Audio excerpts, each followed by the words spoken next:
îl știm noi din vremuri strămoșești, cuvânt de dor și luptă, de doine și povești.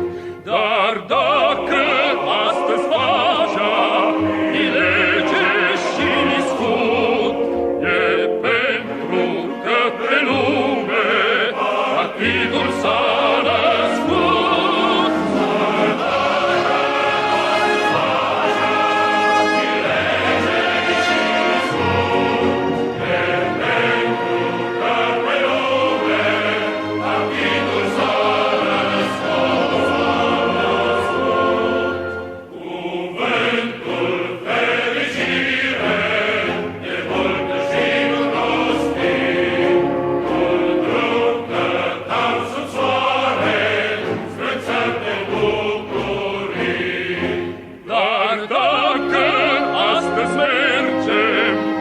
Țărul pe drum știut, e pentru că pe lume partidul s-a născut.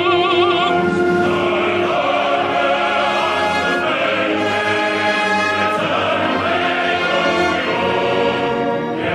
pentru că pe lume partidul s-a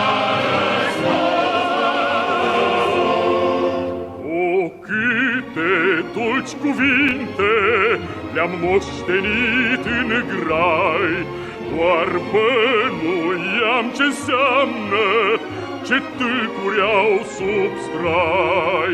Dar dacă astăzi tâlcul de plin l-am priceput, e pentru că pe lume partidul s-a născut.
Утреннего в жизни важен первый шаг. Слышишь, веют над страною ветры яростных атак. И вновь продолжает собой, и сердцу тревожно в груди. И Ленин такой молодой, и юный октябрь впереди. И Ленин такой молодой, и юный октябрь впереди. Весть летит во все концы, вы поверьте нам, отцы. Будут новые победы, станут новые бойцы.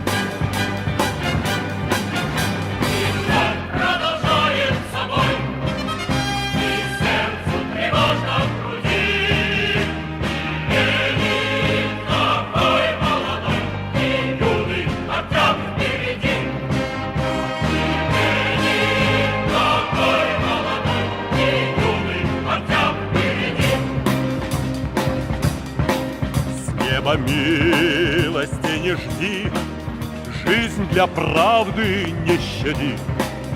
Нам, ребята, в этой жизни только с правдой по пути. И вновь продолжает собой, и сердце тревожно в груди. И Ленин такой молодой, и юный октябрь впереди.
Hello, everybody, and Merry Christmas wherever you are out there in the world, whether you are celebrating in a traditional Christian fashion or whether you are just drinking an awful lot, eating an awful lot, and then passing out in front of a despecialized edition of Star Wars. Yes, that's a despecialized edition of Star Wars.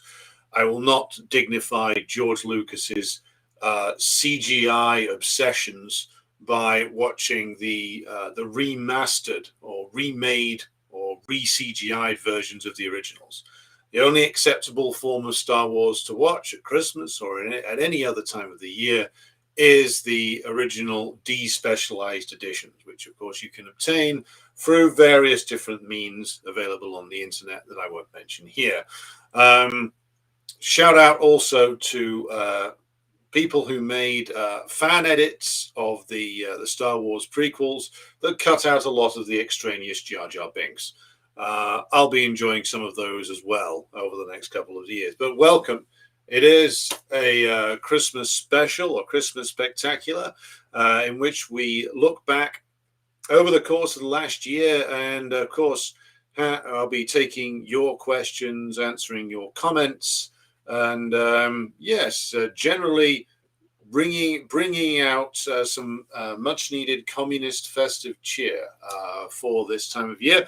I come to you live and in person from a dark, cold, wet, and generally freezing Glasgow, where the brickwork itself seems to be crumbling away under the battering of the enormous amount of rain that we've had.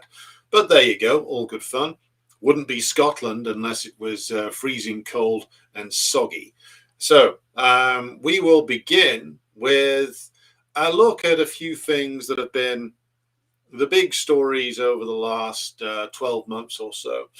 And really, I find since I've been doing these live streams on a regular basis, of course, ever since the late Mr. Prigozhin tried to do his coup, if everybody remembers that, back in 2023. Really, the lead story each year has been the same, which is the war in Ukraine and how it is ever going to end. And that is, of course, the topic that we have returned to time and again on this channel. And it is fitting that I start my look back across the year and look forward with a bit of a discussion about that. Now, before we get there, I'll ask everybody to be sure to like and share the stream if you have not done so already. So, yes, good to see so many of you here already. So, the question of the Ukraine war looms large in our imaginations right now because, of course, it is the defining conflict of the era, possibly even more so the events in West Asia over the past couple of years. Every other conflict in the world is now reflected through the lessons that have been learnt from it. So what has happened then over the last 12 months and how have we got to the question of the current farcical non-negotiations is, of course, related to the very real problems faced now by the NATO side in Ukraine, which is of ever-escalating losses and ever greater problems for the NATO proxy force that is the Ukrainian army, and the ever greater advances all across the front line by the armed forces of the Russian Federation. Now, what's remarkable about the last 12 months is even with the gigantic amount of casualties that the Ukraine side has, the NATO side, with Ukraine providing the, shall we say, the meat for this particular grinder, the amount of casualties that this outsourced offshore NATO army has sustained, the slow disintegration of the functionality of the Ukrainian state, the bankruptcy of the Ukrainian state, the fact that the Ukrainian armed forces can only be staffed by hordes of men being seized off the street and literally shanghaied, as they used to put it, or press ganged into service. And yet, despite all of this, it is remarkable just how much of the Western so-called intelligentsia, including the apparently serious people who work in the think tank industry. And be sure to join us in the new year for Think Tank Twats and Academic Twats, a new pair of series on the Decline and Fall channel. But what's remarkable about the Russian NATO war that takes place on the territory of the former Ukraine is just how little the so-called experts have actually learned over the last 12 months. In fact, over the last 3 years, or you could extend it further, over the last decade, they are still, to this day, and this is not just propaganda pieces, these are supposedly serious pieces of analysis, they are still, to this day, talking about how Russia's inevitably going to lose, Russia has sustained mass casualties, Putin's position is crumbling, and the sanctions are going to bite in any day now. The Russian economy can't sustain itself. And this is the farcical, like, reactionary propaganda that the ruling elite in the West indulge in, even amongst themselves. See, one expects them to lie to their own populations, but you would imagine that they wouldn't lie that much in their own inner circles, but apparently they do. They still are fixated upon the idea that the sanctions are going to work, the idea that there's going to be some kind of color revolution in Russia, the idea that the Russian armed forces are going to collapse, that the Russian state is going to collapse. Now, what's remarkable is that 3 years in, they still haven't evolved their analysis at all. And one would think, if you read, for instance, the Financial Times or maybe the Wall Street Journal, the papers of the bourgeoisie themselves, the papers of the investor bourgeois, the ones who need accurate information, you would think that there would be someone somewhere who would insist on accurate information in the public sphere. But apparently this is not the case. They keep looking at all the wrong things and looking for answers in all the wrong places and keep predicting the doom of Russia from, again, things that are either untrue or wildly exaggerated. So the idea that the Russian army is about to fall apart seems at odds with all the casualty estimates that we see, even coming from Western, some of the more, shall we say, clued in Western sources. We see the Westerners continue to, the Western press continue to insist in their most fevered imaginations that it's not too long now that the Russian state will collapse any minute now. And you have to realize that at this point, what we're dealing with is a frantic denial of reality by some of those in the think tank world and in the media space. Now, this leads us to the rather awkward question of, like, well, what exactly is going to happen? The likelihood is that, of course, there are internal problems inside the Russian Federation. There are, of course, problems with corruption in the Russian army. This is, of course, true. There remain security problems for the Russian armed forces, considering that the Ukrainians do keep managing to pull off spectacular terrorist attacks from time to time on senior Russian officers.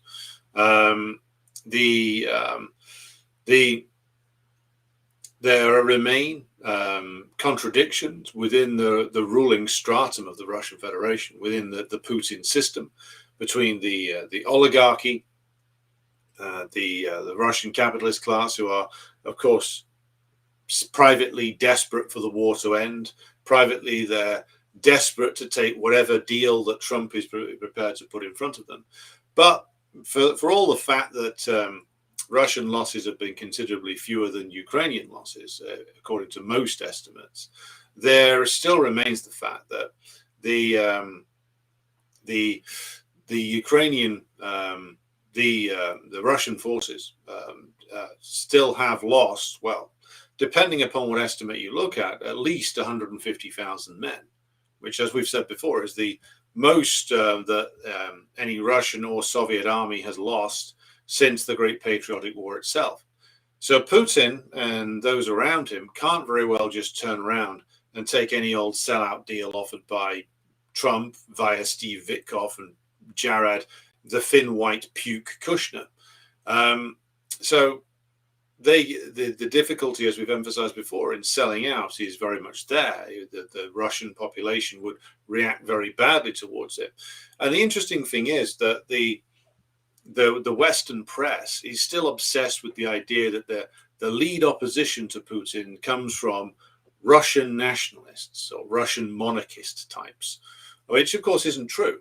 The monarchist types, if anything, are part of what I would describe as like the institutional opposition. The institutional opposition in Russia consists of various different factions funded by Russian capitalists.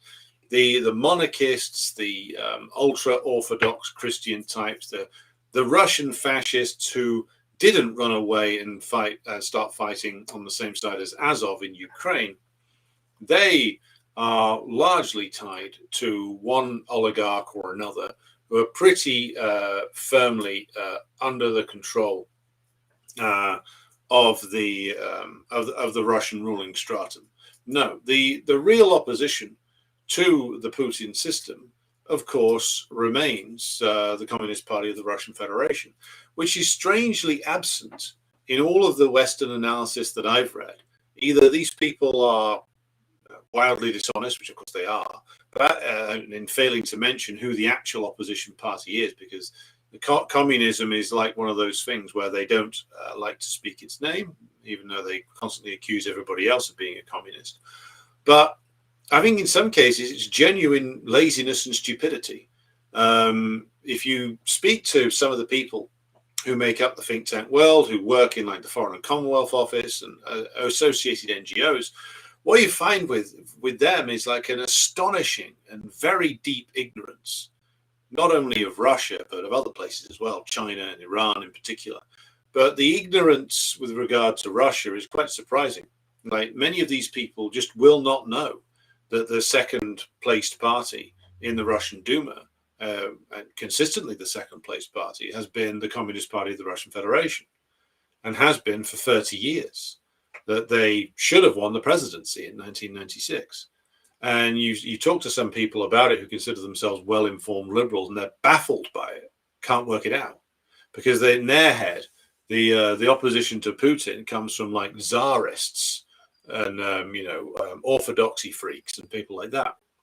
And that the position of the KPRF, of course, is much more thorough and comprehensive and worked out when it comes to actually winning the war and addressing the question of fascism at home and near abroad in Russia.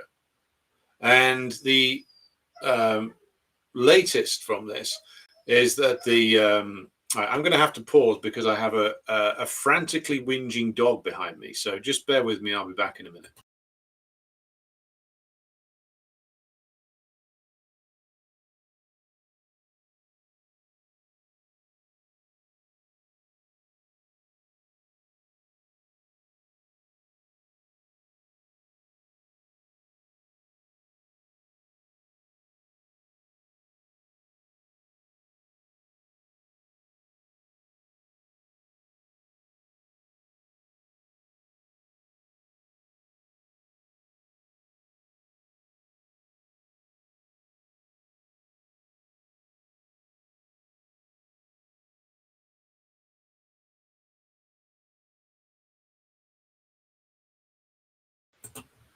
Right, apologies for the brief interruption there.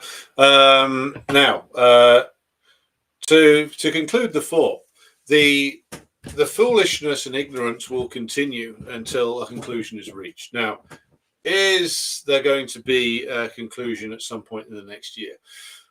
Difficult to say. I used to believe that it would be over by now, but I think that what's happened is that the success, and I put this in very heavy inverted commas, that the Brits, the Americans, the French and the Germans have had thus far is in keeping the war going. One of the things that it's clear that the those in the inner circles of Britain and the United States do understand is that the bourgeoisie in Russia, which though they are not the dominant force in the Putin system, they are the leading force, shall we say, are desperate for a deal. That much is clear. But also that they're restricted in what they can take due to adverse public pressure. Now, and so therefore the Russians keep looking for a deal, but no one will give one to them. And no one will give one to them that they can possibly accept due to the fact that they have, of course, significant public opposition to a sellout deal, which, of course, the Russian bourgeoisie would take in a heartbeat. So there are clearly some people inside the American, British, French, and German systems who are aware of this contradiction, because that is a contradiction. There's no point denying that. There is a glaring problem with the Putin system, which is that it's based on a balance of forces, which can only be sustained at times of, shall we say, at least moderate social peace. And the Russian bourgeoisie, for all of the talk and action that has been taking place over the last few years with regard to making Russia into more of a country that faces east and a country that is fundamentally a something which is integrated into the Chinese-led global order, or the developing Chinese-led global order, or at least as a sort of equal partner. The Russian bourgeoisie, though, still all look west for the most part. Overwhelmingly, they look west. Overwhelmingly, their interests in terms of what the business they want to develop has looked west for many generations, and they want to move amongst the Western circles. They want to do business with the Americans, and that's who somebody like that foul rat Kirill Dmitriev represents. He speaks for that particular faction, which is why he's running back and forth between Steve Witkoff and Putin, delivering messages from the Trump inner circle about what Trump can deliver. Not very much, as it turns out, because even though there are those in Moscow who would bite the Trump administration's hand off if they just were prepared to offer the bare minimum that Putin could accept, Trump is incapable of delivering the bare minimum.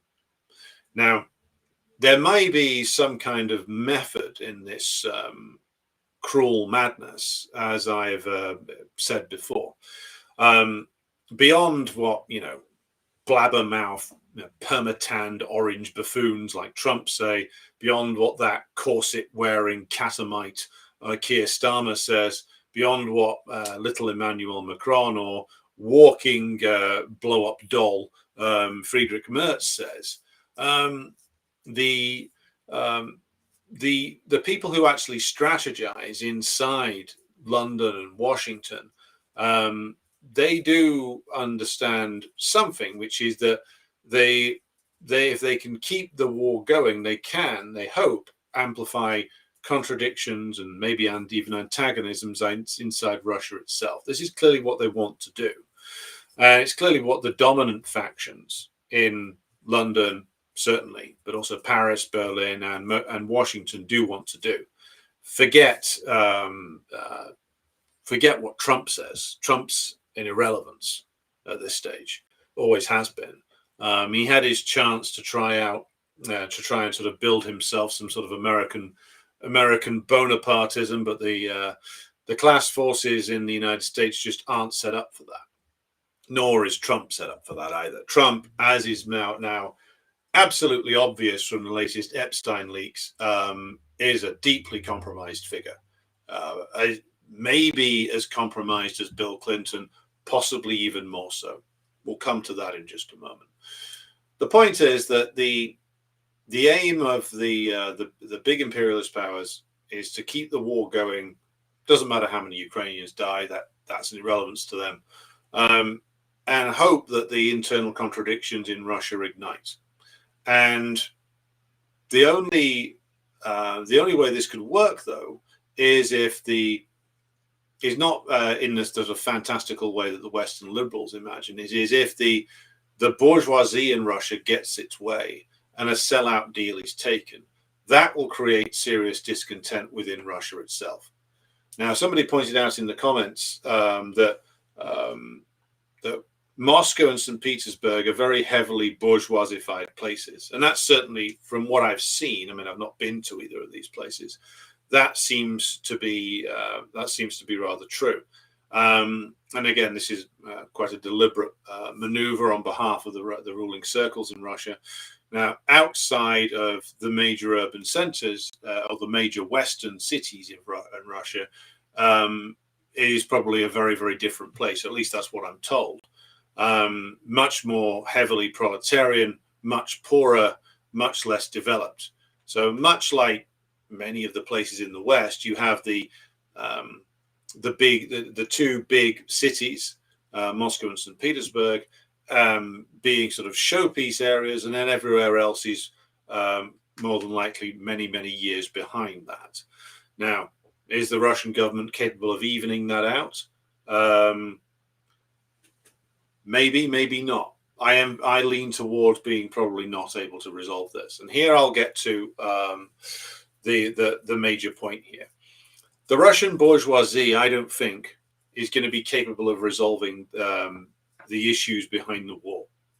The pressure from the Russian bourgeoisie to agree to something, anything, will only build in the next year. Their desperation to get back to business as usual. Those in charge, really in charge, again, forget Trump, of the American state, and in the British state, know very well that there is a tension there, and will try and press on it. Of course, there is every chance that their own internal contradictions could explode far before any Russian contradictions explode. But despite the cluelessness of the think tank world, despite the wild bullshitting of the press, there is something that there are contradictions that do exist. There are weaknesses and fissures that do exist inside the Russian state that the more, shall we say, intelligent imperialists in the West will look to exploit. And the wild regional imbalances between the West, the two big Western cities and the rest of the country are part of that. The wild class contradictions could also be part of that. And also, again, like the totally wretched and contemptible position of the Russian bourgeoisie could be part of that. So there are problems internal to Russia, and the Russian bourgeois system, I don't think is going to be capable of addressing those.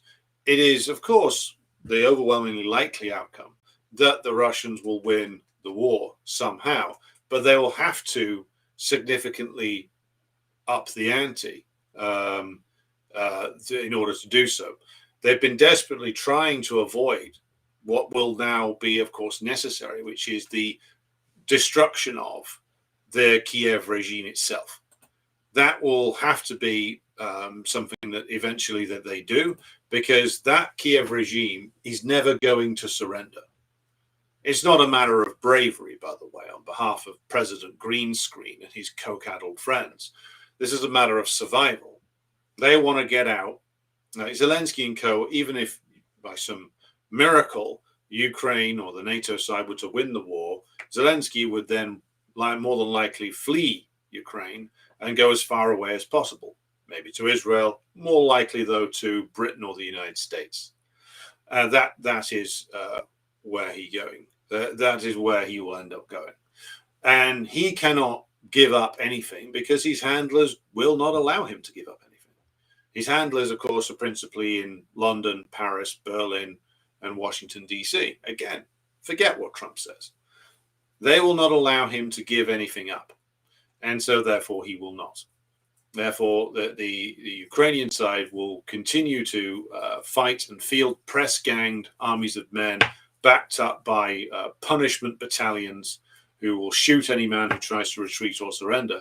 and they will force this war to go to its absolutely bitter end, which will mean that the Russians will have to take Kiev. They will be left with no alternative. All this bullshitting going on at the moment is just that. It's bullshitting. It's an attempt, again, by some more clued in, some slightly more serious people inside the American state to reach a deal with the Kirill Dmitriev end of the Russian system in a desperate attempt to try and save the Kiev regime, preserve it for a few years, and restart the war in a few years' time. That's what they need to do, and that's what they're trying to do. It ultimately will not succeed. Ultimately, it will not succeed because the heroic resistance of the masses in Donbass is what created the special military operation in the first place, in the teeth of the opposition from the Russian bourgeoisie, and it'll be the thoughts, feelings, and willingness to take action potentially of the Russian masses, which will guarantee that in the end, despite the desperate attempts of the Russian bourgeoisie to surrender, that the Russian government will not be able to, and that Putin and those at the top will have to push this to an ultimately victorious conclusion. As to the opinions of Putin himself, it's always a rather sort of mystery to work out what he really thinks. It would seem from his more recent comments at his appearance at the Russian Ministry of Defense board meeting, which he addresses every year, plus his mega press conference, that he's confident that they can resolve it militarily, which is ultimately what it will take. There's no other way that this is going to be resolved. You have to laugh when you see Zelensky talking as if he runs anything. Like, his entire country is run basically from the four big capitals of the imperialist bloc. The idea that he is responsible for anything other than his own cocaine consumption is laughable. Right. Okay. So I'm just going to pause here to take some questions. Okay. So I'm going to run through who we've got with us so far. We have Mogman Dog, Exodus, Ogas, Cybernetics, Marius, President Jesus, and thank you for your congratulations. Yes, that's one more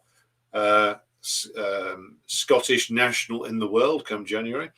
Hello to Caustic Grip, Petr Nikolov, Jonathan C, JR and KH, Spakolos, Jerry, Heidi, Comrade Kais from Thailand, Petr Nikolov, Anthony from Prague, the Wicked Witch of the Southeast, Eman Puedama, M Tanks 24, Sid, Comrade Davy over there in the wild west of North Wales.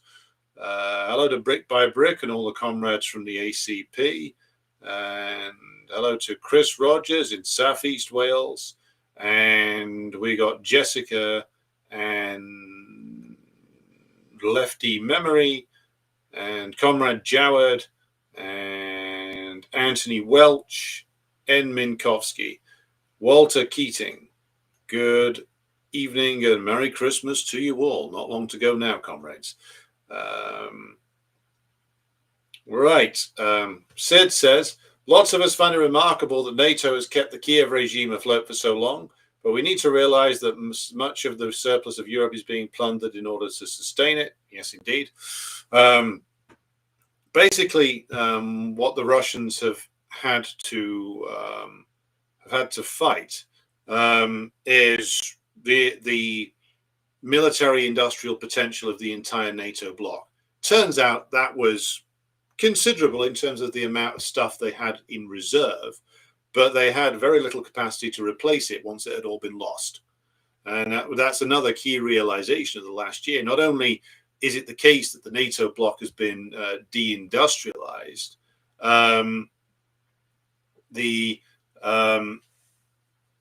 but also that they are incapable of reindustrializing again at a rate that would enable them to actually contest with the Russians.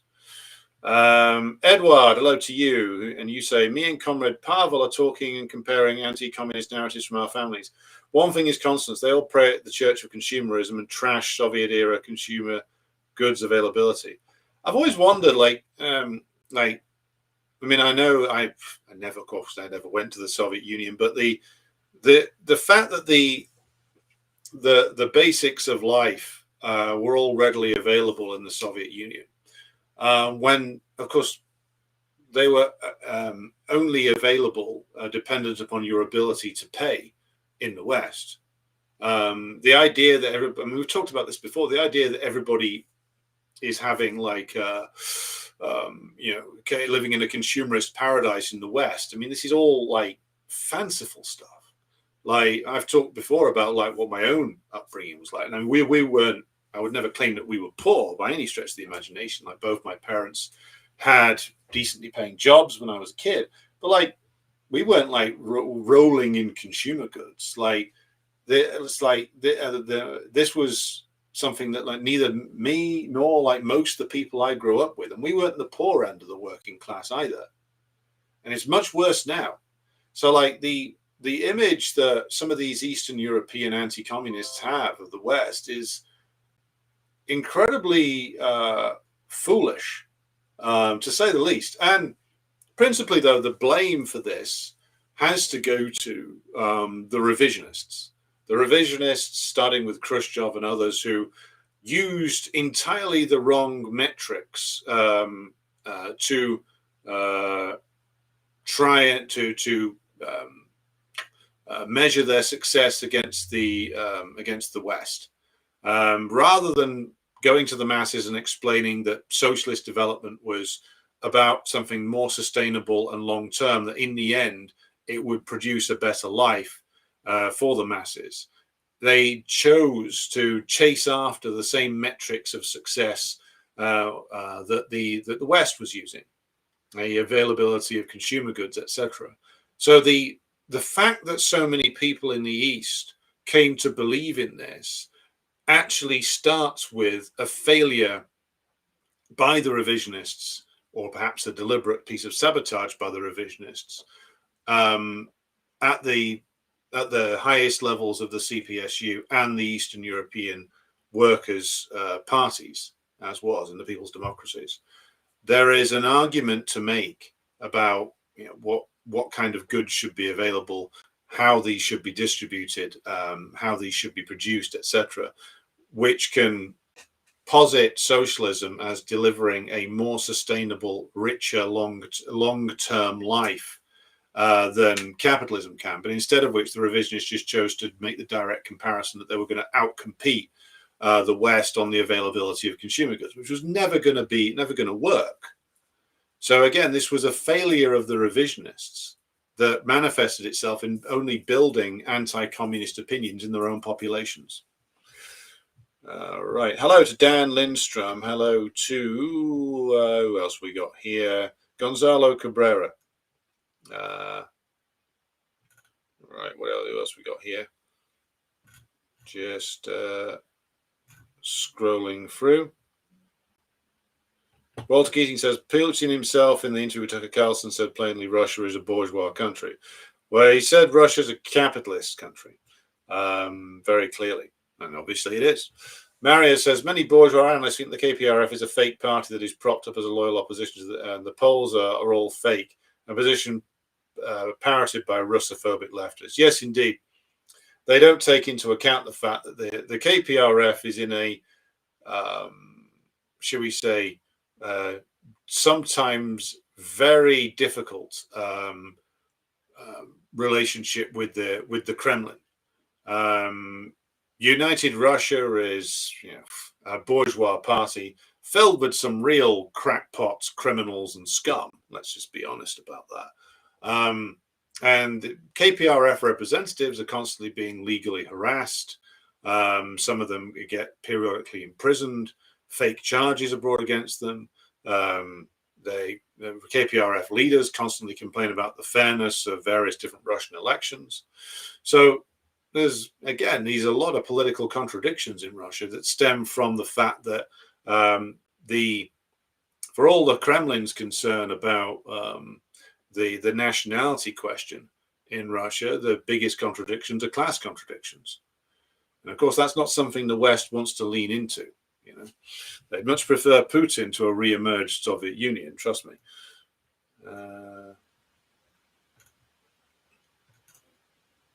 Walter says, you wouldn't blame Ronald McDonald for the lousy quarter pounder. Why blame Trump for US foreign policy? Well, yes, if anything, all that Trump's managed to confirm is that it never really changes because the interests don't change.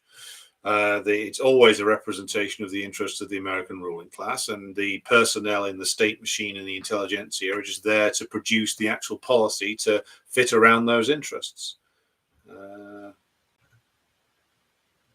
On the Field says, what is this Russian bourgeoisie narrative all about, and why do you think it matters? Nothing can stop Russia from accomplishing what is at stake. Well, I would disagree with you there. The Russian bourgeoisie are a real and material force. They are the ones who are the ruling class of Russia.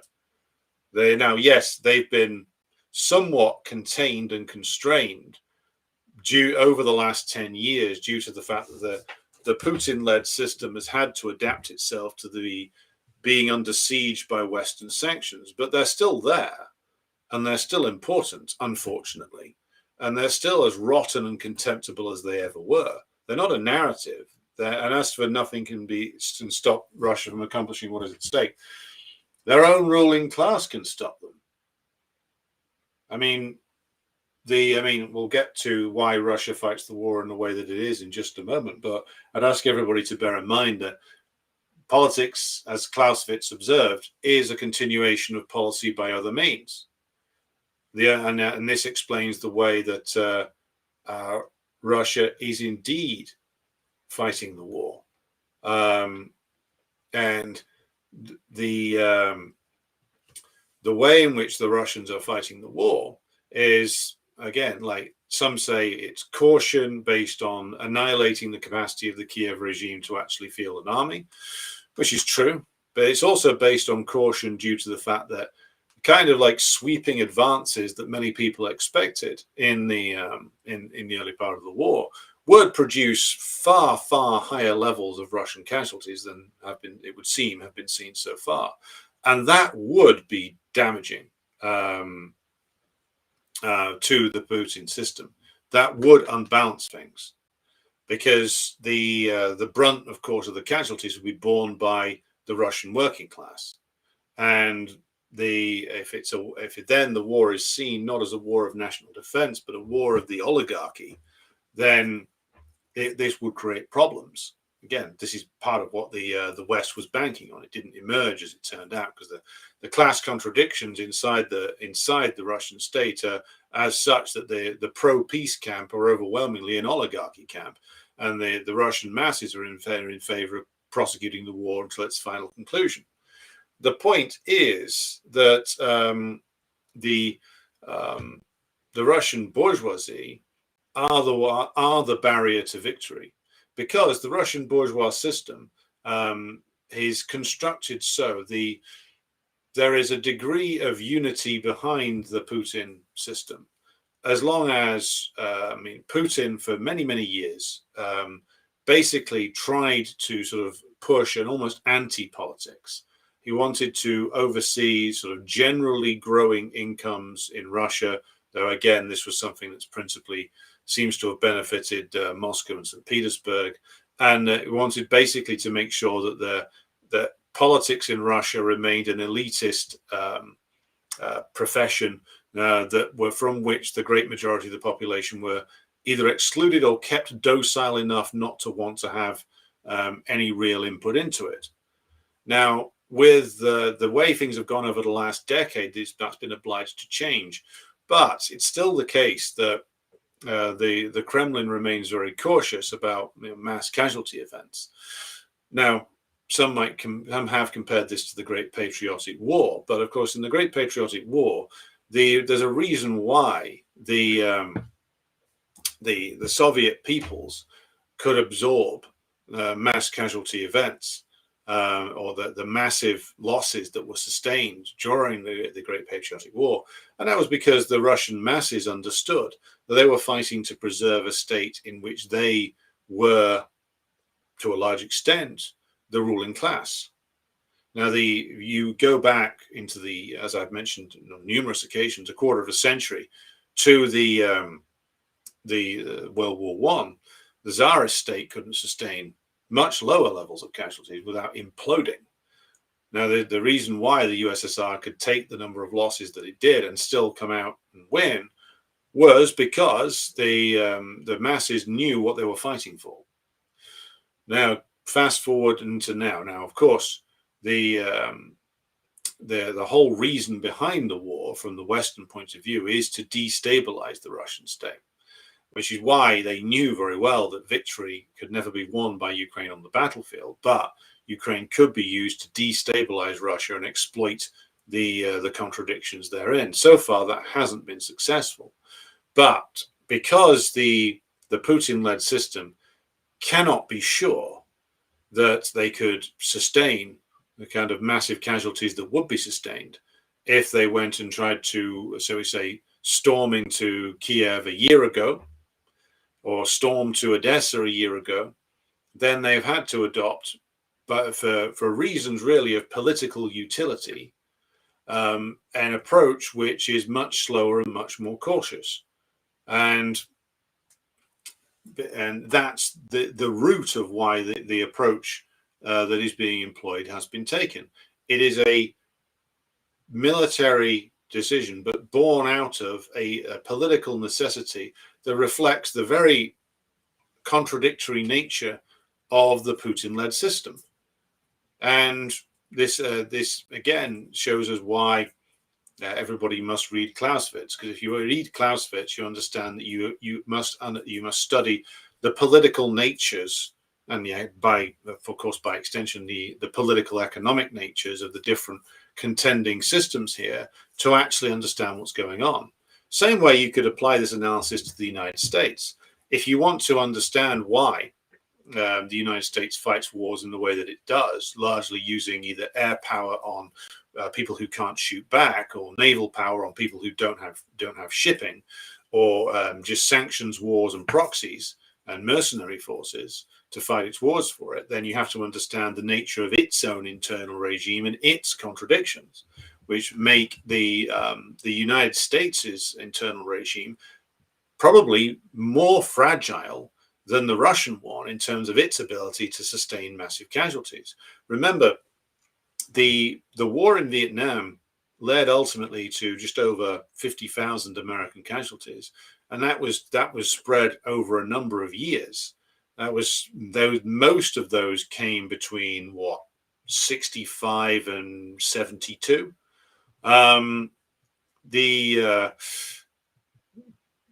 that's 50,000 over nearly 8 years. Now, could the Americans have sustained the kind of, in Iraq or Afghanistan, the kind of casualties that the Russians have sustained now? I suspect not. And it's the reason why I've always been relatively confident whenever there's a scream that the World War III is coming, that the West will march into Ukraine. I've always been, throughout this year, and really since I conducted some more in-depth reading and research into the nature of these late-stage imperial regimes, I've always been quite confident that they will never be able to deploy troops to Ukraine. The only way they can deploy troops to Ukraine is if basically the Russian government capitulates and allows them to. They won't risk the kind of massive defeat that would come from deploying troops to Ukraine if the Russians were prepared to shoot back at them. That goes for the United States. It certainly goes for the Western Europeans as well. None of these countries can sustain a serious military defeat and expect the regimes in charge of them to survive. It just couldn't happen. These are incredibly weak systems, incredibly weak. If they sustained, if the British Army went marching off into war in Ukraine, they would sustain a worse defeat and military disaster than the British sustained in the original Crimean War. Remember, this is an aside, but in the original Crimean War, the Russians lost because they were run by a group in the Tsarist officers who were even more incompetent and poorly organized than the British were. And the British in that war were exposed as incredibly incompetent incredibly poorly organized, without the French and the Ottoman allies that have lost that war. Same is true now. If the French, Germans, and British tried to march into Ukraine, it would be a disaster on a scale not seen before. And they all know that as well. The generals know that, because the more serious intelligence reports, which we don't see, not the dingbats who write for the think tanks, the more serious intelligence reports tell them what they could be up against if they try to push for actual war. Which is why every time it's come to the is Trump going to go mad? Is Trump going to invade? Is Trump going to do this? The answer is no, no, no, and no. Because they can't, whereas the Russian state clearly has its vulnerabilities, the Western states are, I would argue, much more vulnerable to collapse if serious military defeat is incurred, much more vulnerable to internal destabilization, and of course are sitting on such a sort of gigantic bundle of debt and Ponzi scheme-esque fake economic growth, in the form of like the endless bubbles that are inflated in the Western economies, that these are very unstable systems. They hold together most of the time. But one of the things they're absolutely terrified of is if they are seen to have lost this war in Ukraine, what will happen to them next? The answer is, of course, nothing good. So let's have a look. Winston Fahrenheit says Putin is a neo-Tsarist, orthodox fantasist and oligarch himself. He got involved in the war after taking repeated kicks to the nuts from NATO and the West. Well, to a certain extent, that's true. Putin has said openly that he was actually desperate to join the West. It's just that the West wouldn't have him. There you go. And eventually got to the point where they had to do something. Right. Scrolling through here, Edward says, "Would you agree with my analysis? Drones have and are impactful on the battlefield, but that is not what has stopped Russia. Reason for a slow grind is the pressure from the Russian capitalist class." It's not just that. It's, as I've said, it's the internal contradictions of the Russian system that have dictated the pace of the advance. I know people say, "Oh, it's up to the Russian general staff." Well, the Russian general staff have to factor in political calculations into their battle plans. They have to. The Russian general staff, most of them, people like Gerasimov, started their military careers, of course, in the old Soviet period, and were trained to actually conduct war in a Clausewitzian fashion, which is that you have to construct your plans taking into account the strengths and weaknesses of the political regime, which of course the Russian general staff will have to do that, and that it is the reflection of the nature of the Russian regime and its contradictions as to why things are the way they are. Now, I've just seen an interesting comment from Petr Nikolov saying if Medvedev was president, it would be exactly the same. Do not fall for Medvedev's act, because he's been deployed basically to be the loudmouth, the posturer, the guy who goes on Telegram and calls Friedrich Merz like an arsehole and says that Macron's well gay and stuff like that. It's a show. It's an act. But if he were president, the war would be proceeding in exactly the same manner. There is this fantasy that the West has that there's going to be some sort of dramatic,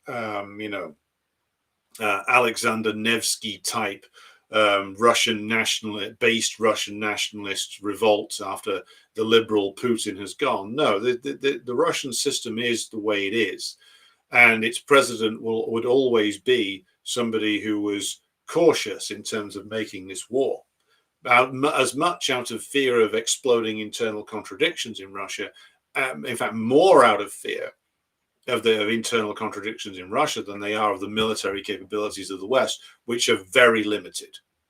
Yes, they had the ability to flood Ukraine with money. They had initially the ability, certainly until 2023, to flood Ukraine with all their spare weaponry and armor, but it's become obvious that they can't replace it.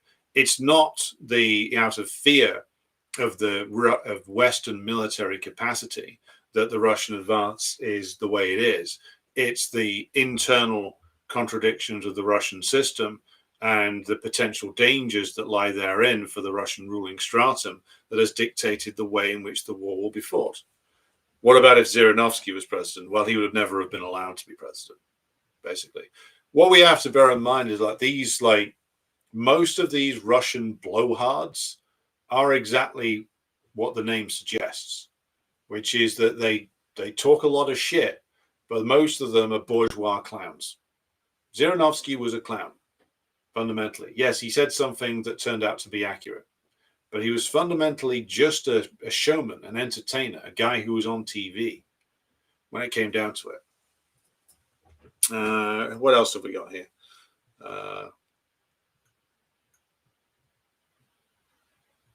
Dmitry Shenish says, previous program explaining tendency of rate of profits decline was good. Watch if you missed, as I did. Wondering if I can skip volume 2 and start volume 3. No, I'd encourage you to... I would encourage you to read volume 2 as well. Volume 2 is the most difficult to read out of the whole 3 because there's an awful lot of equations, an awful lot of pages dedicated to how capital flows and moves. But it's absolutely vital to get the full picture before you move to volume 3. You will get more out of volume 3 having read volume 2, trust me.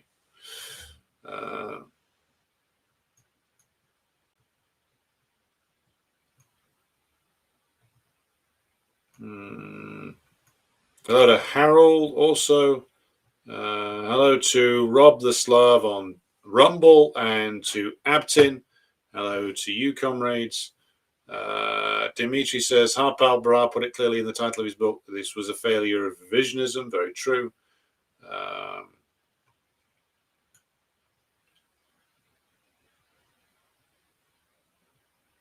right.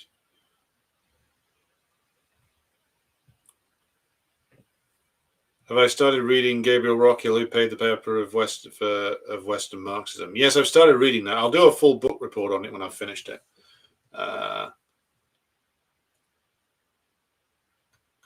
There was an interesting question on organized crime as to who benefits from it.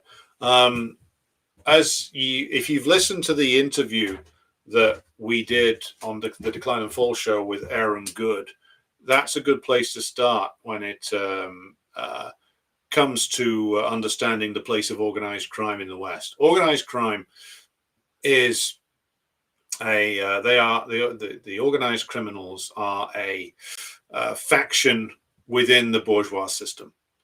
That's the truth of them. The drug barons, the pimps, the sex traffickers, the scum, the rich scum. These are all people who operate within the bourgeois system. They are a faction within it.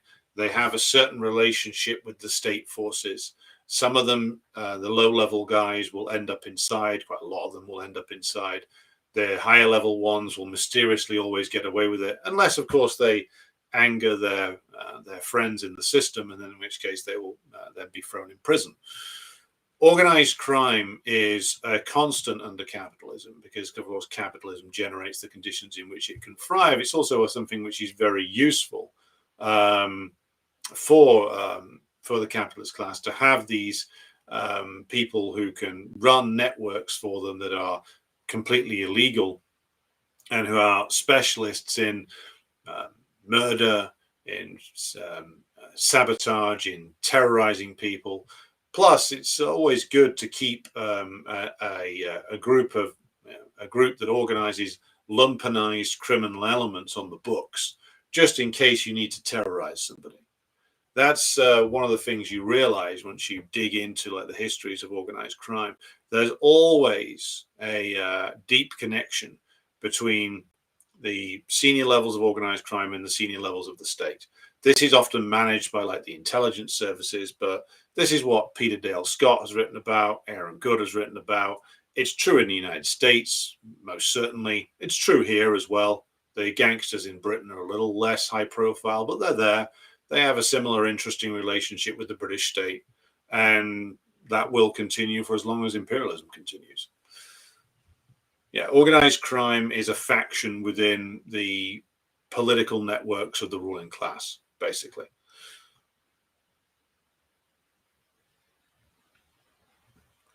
Yeah, this is the question from Mr. Xavier. Why is organized crime a feature of capitalist societies? For example, the Russian mafia did not come to prominence until communism fell. The mafia in Italy hates communism and helped the CIA. Yeah, there's the conditions of capitalism, which is creating a lumpen underclass, creating due to extreme alienation, a market for and the damage to the human psyche, a market for narcotics, alcohol, depraved sex acts, shall we say, which fuel the prostitution market. Organized crime fills these areas created by the degradation that capitalism generates. And organized crime, therefore, becomes an important part of the system. They are an important adjunct. In mafia organizations are always anti-communist.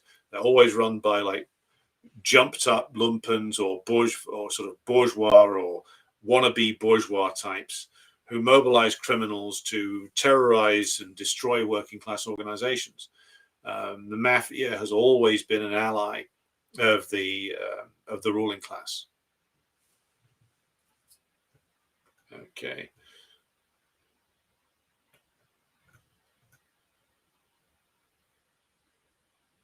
Harold says, I think in part the Soviet education system has served as a defense for the working people of the former Soviet Union. Americans appear to be completely defenseless. Interesting point.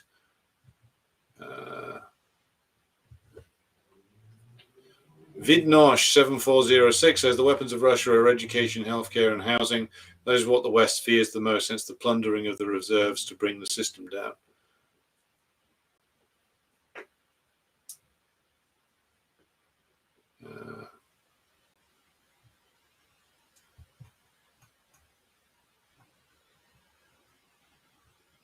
In your opinion, asked Edward, what has been the secret source of defeating revisionism post-revolution in North Korea, the only socialist project that has avoided privatizing the planned economy and opening up?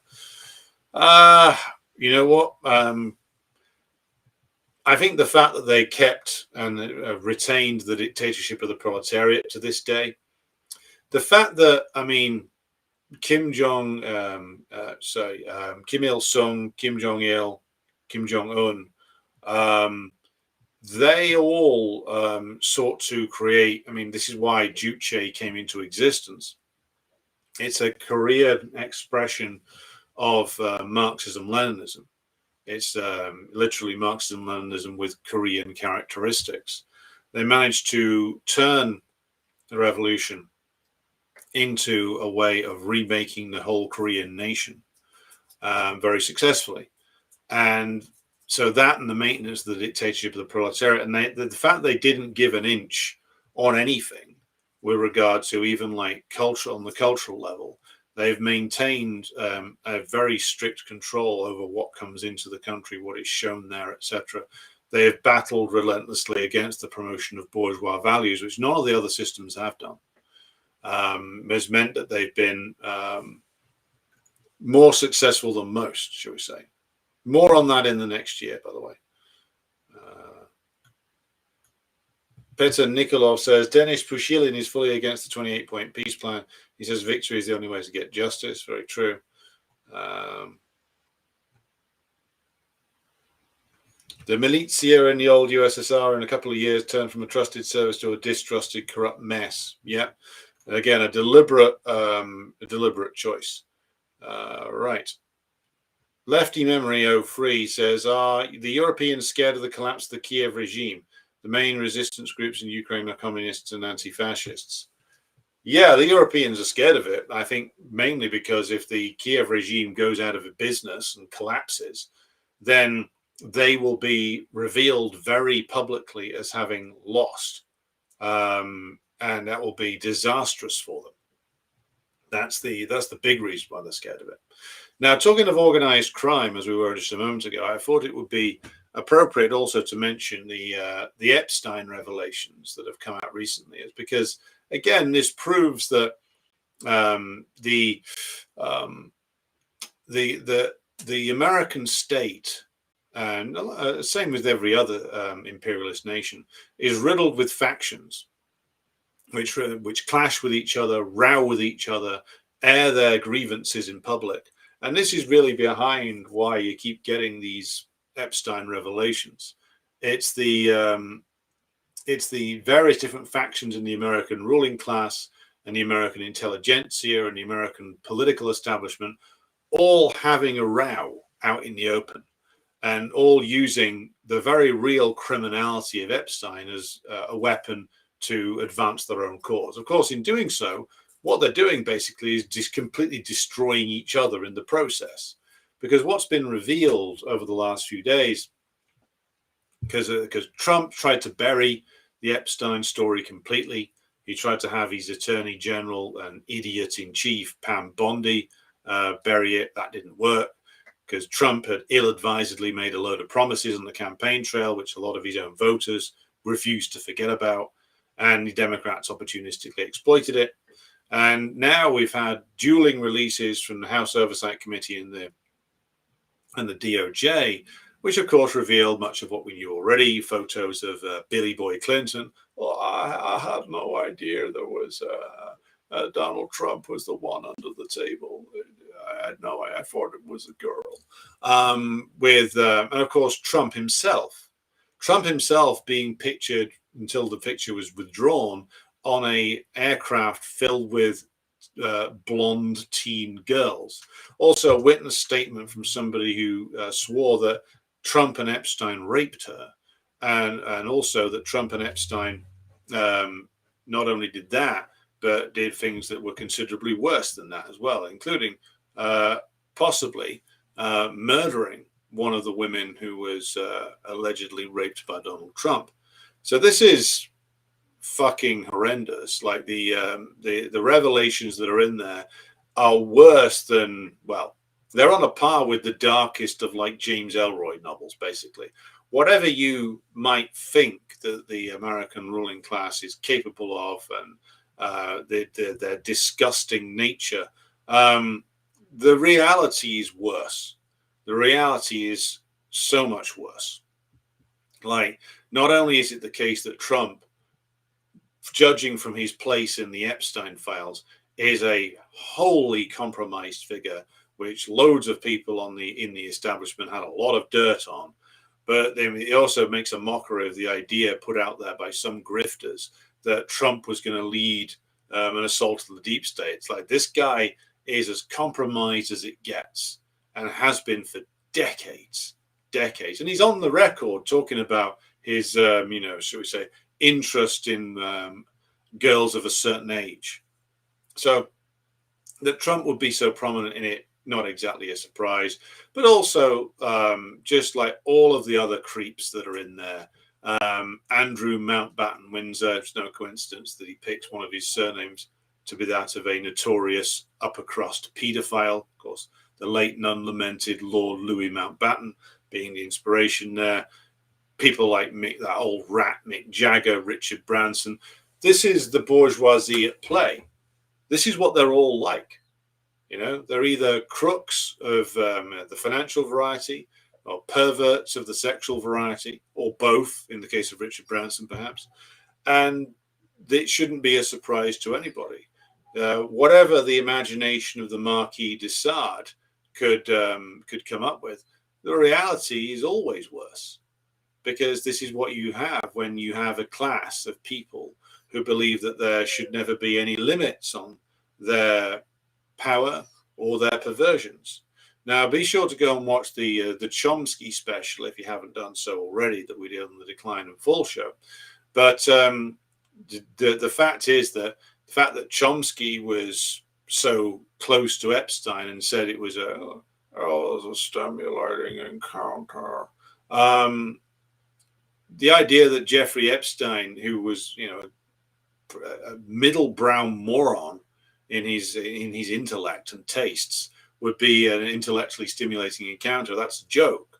The fact is that this was a bunch of rich members of the political establishment, all hanging out together and all having fun together. And we all know how they like to have fun. I think for Chomsky, it was just the fact that he liked to get an invite to those things. Maybe it wasn't like a fucking sex thing or rape thing, but it was just the fact that he liked hanging out in those rooms with those people. That's why I called him the pet intellectual of the pet dissident, rather, of the American ruling class. And he is the pet dissident of the American ruling class. He's a safe anti-communist whose philosophy, if you tried to follow it, would lead you only back to voting for the Democratic Party again. It's why he gets promoted and Parenti gets buried. But finally, on the Epstein revelations, so to speak, by this stage, we shouldn't even be surprised. All of us in the imperial core nations are run by absolute monsters, far worse than anything I could have believed possible just a few short years ago. But these people and the factions that they represent are capable of doing anything. The hierarchy are always these totally compromised, buffoonish figures that are very easy to control, that are knee-deep in personal and financial corruption, and again are all bought and sold by various different bourgeois factions. So it shouldn't be a surprise, but I am actually quite pleased by the fact that I may retain the ability to be disgusted. Right, let's just pick up some more comments here. Sid says, I concluded that Chomsky was probably an intelligence asset about 10 years ago.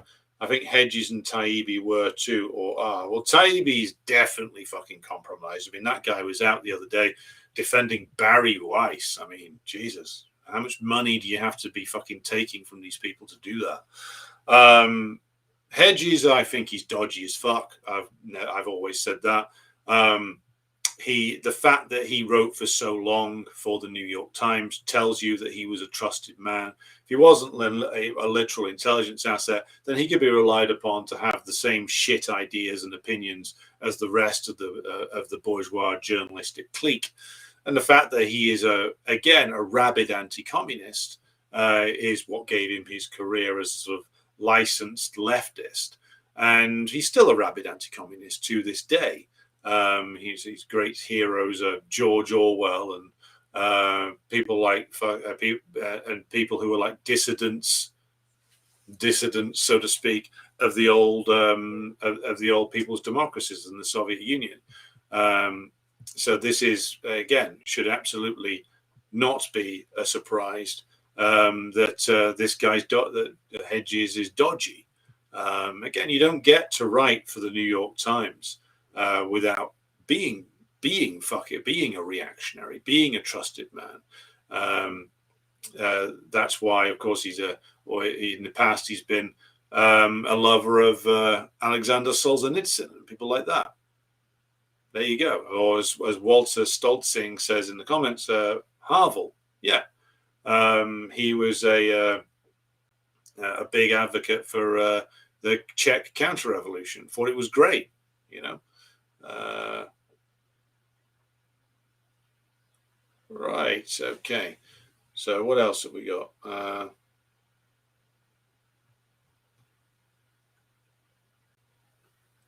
Walter Kern is apparently trial ballooning the defense. Epstein was approved by New York City clubbing standards. Well, so it's Walter Kern, Michael Tracy, and Matt Taibbi to the rescue then. Epstein, the late Jeffrey Epstein's got a great defense team, hasn't he? But this is what I mean, I have no idea. I mean, Walter Kern's somebody I've only had tangential relations with over the years. So I don't know the man, but if he's prepared to make that kind of defense, then he's obviously a scumbag, basically. Yes, to answer another question in the comments, Orwell, i.e. Eric Arthur Blair, was an intelligence asset. He did work for the Information Research Department, which was a MI6 propaganda operation. He grasped on people who he'd counted as his friends to MI5. Guy was a rat, a scumbag. And he did it because he was a rabid anti-communist, by the way. Is Michael Hudson all right? Well, I don't agree with his interpretation of Marxism. I don't agree with his analysis that that industrial capitalism can somehow be stopped from developing into financial capitalism. So I don't agree with the man, but I don't think he's some kind of intelligence asset. As far as I know, I don't think he was on Jeffrey Epstein's island, as far as I know. Alan says, why is it that bourgeois politicians nowadays are dumber and less articulate than they were in the last century? It's crazy to listen to a speech by Roosevelt or JFK next to Trump. What happened? The power of the bureaucracy increased, and and after Nixon, really, there wasn't a president of the United States who was actually responsible for running anything. Nixon was the last one to actually try and rule. And in the end, he was disposed of in a coup pushed for by people who were even more reactionary than him. Nixon was punished basically for trying to do détente with the USSR and repairing relations with China, and also ending the Vietnam War. The ultra-reactionaries in the sort of militarist clique that dominates the United States to this day essentially got rid of Nixon because they thought he'd gone soft. Now, in deference to the fact that he was like a lifelong servant of theirs, until that point, they allowed him to live. But after that, most of the presidents who came after that didn't even bother to try and run things, maybe with the exception of George H.W. Bush, because he was such a deep state creature himself. But like Gerald Ford, do you think he was running anything? Jimmy fucking Carter, Ronald Reagan, that guy wasn't running anything. H.W. Bush basically ran that administration. H.W. Bush was a pure asset of the intelligence agencies. So maybe you could say, was a more powerful president, but even he was limited. Clinton, don't think that guy was really running anything very much, given how compromised he is. George W. Bush, fucking hell. Again, I don't think he was running much of anything at all. Barack Obama, same thing, just an actor on a stage. Now you get to Trump. The point about it is that where you have a president who isn't really in charge of anything, on actually politicians who are just there to basically carry out the orders of the bureaucracy, then it doesn't require a great deal of brains or talent to do that. Trump's where he is because he realized that by making oppositional noises, he could gain popularity. But Trump basically had no intention of doing anything, and he's just there to put on a show. And what better man to put on to pretend to be a president than a man who was a reality TV star, basically. So that's why they've degenerated. It's in the past, like FDR was actually a serious bourgeois political leader who had to actually make big decisions. Kennedy arguably was for a little while as well, but Nixon was for a while. The rest of them, no. These aren't people who are running anything. And when it's not a job that requires you to do anything, all that requires is some form of actor. So Barack Obama is one form of actor. Trump is another. That's the way in which these things degenerate. Right. What else do we have here? Matt Taibbi says absent is like a 50-year-old liberal who dresses like a child. Yes, never trust a grown man who dresses like that. Okay. Right. I have now got to draw things to a close. I have to go and do Christmas cooking. I have to go and decorate a Christmas cake for tonight. But I hope you've enjoyed this sort of rattle through a few of the issues of the last year. I'll be back again in the weird in-between period between Christmas and New Year. I'll be back again doing streams then. Thank you for everybody who has tuned in tonight. This show will be uploaded to Patreon ASAP. Thanks to everybody who supported the show on Patreon over the course of the last year. Your support is vital, without which this work couldn't be done. More interesting things to come up on the channel very soon. But until then, I thank you for watching or listening, and wish you all a Merry Christmas, and we'll see you again soon.